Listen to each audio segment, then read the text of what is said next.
This channel does not promote any violent, harmful, or illegal activities. All content provided by this channel is meant for an educational purpose only. আদাব, নমস্কার, সত শ্রী আকাল। All in one YouTube চ্যানেলে তোমাদের সকলকে স্বাগত বন্ধুরা। তো বন্ধুরা, বাংলায় যে শিক্ষার বেহাল অবস্থা, বেহাল দশা, সেটা নিয়ে মূলত আজকের এই ভিডিওটি। কারণ তোমরা জানো উচ্চ মাধ্যমিক পরীক্ষা পার হয়ে গেছে বা পরীক্ষা হয়ে গেছে, রেজাল্ট আউট হয়ে গেল। রেজাল্ট আউট হওয়ার পর 3 মাস অতিবাহিত হলো। তো সেই 3 মাস অতিবাহিত হওয়ার পর এখনও পর্যন্ত উচ্চ মাধ্যমিকে যারা পাশ করে, অর্থাৎ যারা ফার্স্ট ইয়ারে ভর্তি হবে,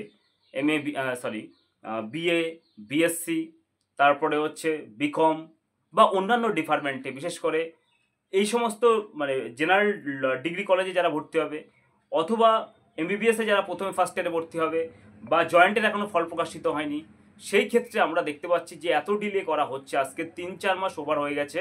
এই ছাত্রছাত্রীদের একটা জীবন একটা অনিশ্চয়তায় ভুগছে। এবার কেন এই কথাটা বলছি বন্ধুরা, দেখো, প্রত্যেকটা রাজ্যে, আমাদের ওয়েস্ট বেঙ্গল ব্যতীত সব জায়গায় এবং কেন্দ্রশাসিত অঞ্চলগুলোতে সব জায়গায় কিন্তু এই 2025-26 সেশনে কিন্তু ভর্তি কমপ্লিট। তাদের ক্লাসও 2-3 মাস হয়ে গেছে। সামনে আবার তোমরা জানো একটা অকেশন আসছে, বাঙালি সবথেকে বড় উৎসব দুর্গাপূজা আসছে, তারপর পূজা পরপর চলতে থাকবে। তারপর হচ্ছে কালী পুজো, ভাইফোঁটা আছে, লক্ষ্মী পূজা আছে। এরকমভাবে মোটামুটি চলতে চলতে দেখবে তোমরা,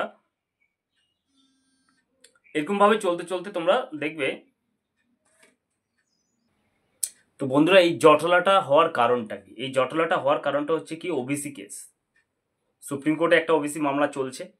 তো সেক্ষেত্রে এই মামলার জন্যই আর কি সমস্ত কিছু আটকে রয়েছে। তো কেন এই মামলাটা হয়েছে তোমরা সকলে জানো। এটাতে আর বিষয় বৃত্তান্ত বলে আমি আর ভিডিওটা বাড়াতে চাইছি না। তো এখন আমি তোমাদেরকে বলি একটা কথা, প্রায় কি বলবো আর কি, 4 থেকে 4.5 লক্ষ ডিগ্রি কোর্সের পড়ুয়া রয়েছে আমাদের এই পশ্চিমবাংলায় আর কি। আর ভর্তির জন্য আবেদন করেছে প্রায় 3,60,000 এবার এই বছর আবেদন করেছে। আর ডিগ্রি কলেজ আছে 460টি, ইউনিভার্সিটি রয়েছে 17টি, এবং এর মধ্যে যে শিক্ষা প্রতিষ্ঠানের মধ্যে যে কটা আসন রয়েছে, আসনের মধ্যে সেই ভর্তির জন্য ওবিসির যে কোটা, সেই কোটা নিয়ে আর কি এই ঝামেলাটা। এবং এই ঝামেলার ফলে কি হচ্ছে, টোটালি পুরো ডিগ্রি কোর্সের, এবং শুধু ডিগ্রি কোর্সের নয়, এমবিবিএস যারা নিট কমপ্লিট করেছে তারাও এমবিবিএসে ফার্স্ট ইয়ারে ভর্তি হতে পারছে না রাজ্যের কোনো মেডিকেল কলেজগুলোতে। অন্যদিকে জয়েন্ট এন্ট্রান্সের ফল এখনও প্রকাশিত হয়নি এই ওবিসির জন্য। কেন এটা হয়নি? 2011 সালের যে সংরক্ষণ নিয়ম মেনে আদালত ভর্তি এবং ফল প্রকাশের কথা বলেছে, কিন্তু সেই নিয়ম মানতে চাইছে না।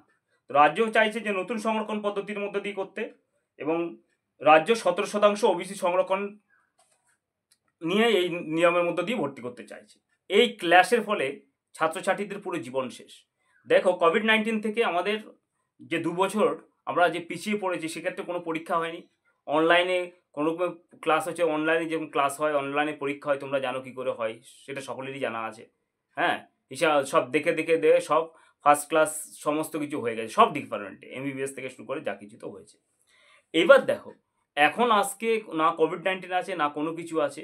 এই 17% ভোটের ওবিসির জন্য শুধুমাত্র এই ভর্তি থেকে শুরু করে নিট পরীক্ষা প্রকাশ হওয়ার পরও এমবিবিএসে ভর্তি হতে পারছে না। দ্বিতীয় কথা হচ্ছে, জয়েন্টের এখনও ফল প্রকাশিত হয়নি। আর জেনারেল যে ডিগ্রি কোর্স, সেগুলোতেও ভর্তি হতে পারছে না। তাহলে কি হবে? এই 3 মাস ধরো এই ভর্তির রেজাল্ট আউট হয়ে গেছে, 3 মাস হয়ে গেল, এখন কোনো এদের ভর্তি ক্লাস পাস কিছু হয়নি বন্ধুরা। তার মানে কি, এই ভর্তির প্রসেস বা প্রক্রিয়া হতেও কিন্তু প্রায় 2 মাস সময় লাগবে। তাহলে 5 মাস পর ক্লাস, এবার 5 মাস লাগবে। এবার তারপর আবার সামনে দুর্গাপুজো আছে, 1 মাস টানা পুজো অর্চনা করে পুরো শেষ হয়ে যাবে।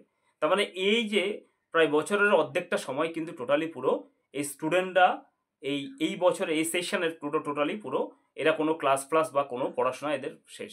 তার মানে বছরের আগে কি করবে, কোনো রকম একটা মোটামুটি পরীক্ষা টরীক্ষা হলো কি না হলো নিয়ে তাদেরকে আবার পরের সেশনে প্রমোট করে দেবে। তারপরে আবার আসছে ভোট। এই ভোটের সময় জানো তোমরা, স্কুল এই সমস্ত কিছু কত কিছু বন্ধ রয়েছে। মাস্টারদের আবার প্রিসাইডিং অফিসার হিসাবে তাদেরকে পাঠানো হবে, ট্রেনিং রয়েছে। তো এইভাবে চলতে থাকলো। এইবার তাহলে পড়াশোনাটা হবে কখন? বিশেষ করে তাহলে এই স্টুডেন্টরা পিছিয়ে যাচ্ছে না প্রত্যেকটা ডিগ্রি কোর্সে বলো, এমবিবিএস বলো, বা জয়েন্টের ইঞ্জিনিয়ারিং বলো, সমস্ত কিছু ক্ষেত্রে। আর এই যে 6 মাস 7 মাস যে স্টুডেন্টরা মানে এই অবস্থা চলছে, তাতে কি হচ্ছে, সরকারি কলেজগুলোতে ইউনিভার্সিটিগুলোতে স্টুডেন্ট বেশিরভাগ ভর্তি হতে যাবে না। এবার অনেকে প্রাইভেট কলেজে কোথা থেকে ভর্তি হবে, কত লাখ লাখ টাকার মালিক আছে। এদিকে আবার আমাদের যে রাজ্য স্তরের যে স্কুলগুলো রয়েছে, প্রাইমারি বলো আপার প্রাইমারি বলো, সেক্ষেত্রে তোমরা যেন 26,000 চাকরির স্ক্যামও হয়ে গেছে এবং কোনো স্কুলে স্টুডেন্ট নেই, কোনো স্কুলের টিচার নেই, এরকম এডুকেশনাল ব্যবস্থা চলছে বন্ধুরা। দেখো, একটা কথা বলতে অস্বীকার করার কোনো জায়গা নেই, বামফ্রন্টের সময় বা সিপিএমের সময় সমস্ত কিছু খারাপ কেউ মনে করলেও কিন্তু শিক্ষার দিক থেকে কিন্তু শিক্ষার পরিস্থিতি খুবই ভালো ছিল সেই সময়। এডুকেশনের স্ট্যান্ডার্ড অফ কোয়ালিটি ছিল এবং মানে কোয়ালিটি অফ এডুকেশন যেটা রয়েছে সেটা কিন্তু একদম পুরো সর্বগুণ সম্পূর্ণ ছিল, যার জন্য সে তখন ডক্টর ইঞ্জিনিয়ার যারা তৈরি হতো ভালো করেই তৈরি হতো।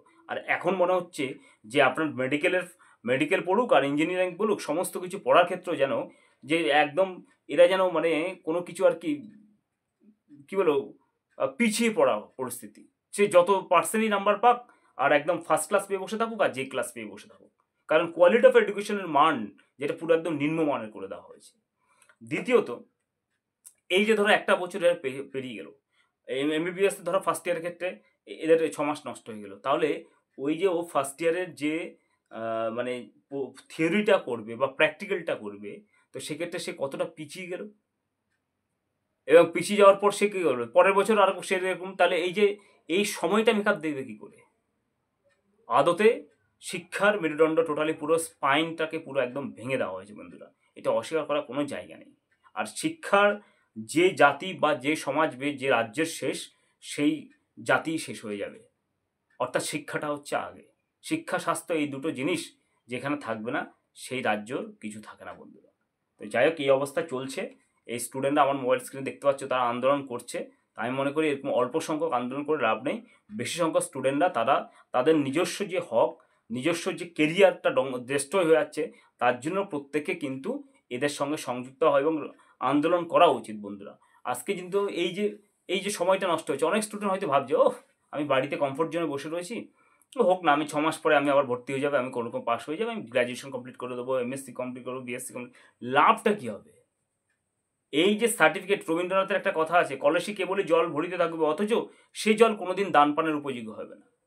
অর্থাৎ আমি যে জলটা কলসে ভরলাম সেটা যদি মানে খাওয়ার পানি উপযোগ্য না হয়, তাহলে সেই জলটা ভরে কোনো লাভ নেই। শিক্ষা অর্থাৎ এটা দিয়ে বোঝাতে চেয়েছে আমি যে শিক্ষাটা অর্জন করলাম, সেই শিক্ষাটার মধ্য দিয়ে আমি আরও মানে সমাজ, সোসাইটি এবং আমার নিজের কেরিয়ার যদি গঠন না করতে পারি, তাহলে সেই শিক্ষা অর্জন করে কী লাভ?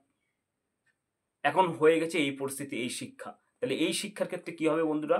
আজকে এই তালবাহানা করা হচ্ছে 17% এই ওবিসি কোটার এই সংরক্ষণ নিয়ে নানান কিছু।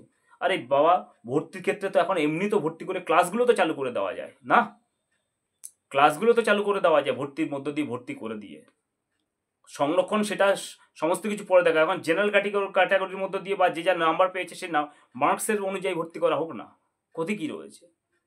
যে নাম্বার পেয়েছে, যারা যত নাম্বার পেয়েছে সেই মেধার ভিত্তিতে ভর্তি করা হোক। পরবর্তীকালে যদি টাকা পয়সা দেওয়া বা স্কলারশিপ দেওয়ার ক্ষেত্রে সে ওবিসি জট কাটলে তখন সেটা দেখা যাবে। আর জটটাকে তো ধরে রাখা হয়েছে যাতে করে এভাবে চলুক। মানে কেউ এক্ষেত্রে আমাদের দেখলাম মানে হাইকোর্ট, সুপ্রিম কোর্ট সবই যেন আজকে অপারক। তো এই হচ্ছে কি বন্ধুরা এই ব্যবস্থা, এই পরিস্থিতি। এইবার মানুষ যদি ভালো লাগে, এই শিক্ষা ব্যবস্থা মানুষ চায়, তাহলে মানুষ চলুক। তাহলে মানে যারা প্রতিবাদ করছে তাদের তো কোনো ব্যাপার না, তারা প্রতিবাদ করছে। আমাদের মতো মানে ছোট মিডিয়া বা ইউটিউবারের আমাদের দায়িত্ব হচ্ছে সত্যটা তুলে ধরা। এবং আপনারা বুঝুন যে অনেকে স্টুডেন্ট রয়েছে কমফোর্ট জোনের থেকে কোনো লাভ নেই, যা না পড়তে পেরে হয়তো অনেকে বেঁচে যাচ্ছে, অনেকে আবার এটাকে বাহবা দিচ্ছ, লাভ কিছু হবে না। প্রাইভেট সেক্টরে তোমাকে কাজ করতে হবে, তোমাকে সেই তোমার জায়গা যোগ্যতা অর্জন করতে হবে। আর গভর্নমেন্টের ওয়েস্ট বেঙ্গলের কথা তো বাদ দাও, আজকে 2011 সাল থেকে 2025 সাল পর্যন্ত কোনো সরকারি চাকরি নেই, না আছে ডাব্লিউবিসিএস 2024 বেরোয়নি। তো এরকম পরিস্থিতি হচ্ছে তো বন্ধুরা। তো যাই হোক, ভিডিওটা আজকে একটুখানি ভালো লাগলে লাইক শেয়ার সাবস্ক্রাইব করে ধন্যবাদ।